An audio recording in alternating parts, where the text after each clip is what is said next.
Georges-Alexandre Hanin, bonjour. Bonjour Denis. Alors toi tu es sur le web avec ta société qui s'appelle Mobilosoft. Oui. Et c'est amusant parce qu'on en parlait en off juste avant. Ta promesse produit, elle est super simple. Oui. Tu peux m'en parler? Oui. Alors, nous chez Mobilosoft, on travaille exclusivement pour des retailers. Donc ce sont des entreprises qui ont des réseaux de distribution.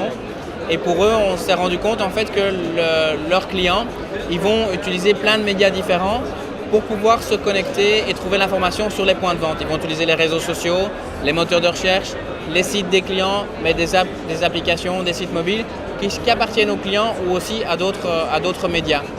Et on a remarqué qu'il y avait énormément d'erreurs de consistance des données sur tous ces médias-là. C'est-à-dire que tu dis erreur de consistance, voilà. En gros, pour monsieur, madame, tout le monde, ça veut dire que les horaires sont pas bons, que les points de vente sont pas bien adressés, etc. etc. Voilà, donc il y a souvent des magasins, imaginons un magasin d'un restaurant où le PIN, le point de géolocalisation sur Google, en fait, est indiqué à l'endroit de son concurrent le plus proche. C'est moche. Voilà, et ça pose pas mal de problèmes. Des heures d'ouverture qui ne sont pas correctes. Donc monsieur tout le monde arrive dans un point de vente et le magasin est fermé alors que sur Internet, il est marqué qu'il est ouvert. Donc ta promesse à toi, c'est de dire donnez-moi votre vraie base de données tenue à jour, etc. Moi, je vais vous la structurer pour que ce soit toujours tenu à jour. Oui. Et en plus, je vais faire le boulot d'aller faire en sorte que tous les moteurs de recherche, que tous les Facebook, que tous les gens, Foursquare et autres, qui utilisent des données soit d'ouverture, soit de géolocalisation, et les horaires corrects et l'endroit correct. Oui, tout à fait. Ça, c'est notre métier. Donc, faire en sorte que les données qui sont gérées chez nous, avec notre base de données, elles soient correctes et elles soient un jour sur n'importe quel des médias que vont utiliser les clients pour trouver l'information sur les points de vente et également les promotions des retailers. Alors, est-ce que le plus dur dans ton métier, c'est pas finalement de convaincre ton futur client que sa base de données n'est pas à jour? Alors, en général, non, parce qu'ils s'en rendent bien compte.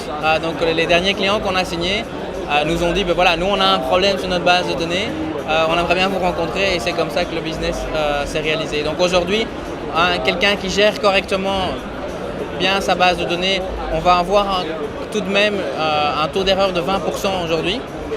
Ceux qui ne gèrent pas du tout, parfois on est à 50-70% de taux d'erreur sur la gestion de ces adresses et ces points de vente. Qu'est-ce qu'on attend d'un événement comme le web quand on est on peut dire une petite start-up encore? C'est quoi? C'est de la notoriété? C'est de la rencontre? Alors pour nous, c'est deux choses. C'est d'une part la notoriété, donc évidemment pouvoir se faire connaître et que les gens apprennent qui nous sommes.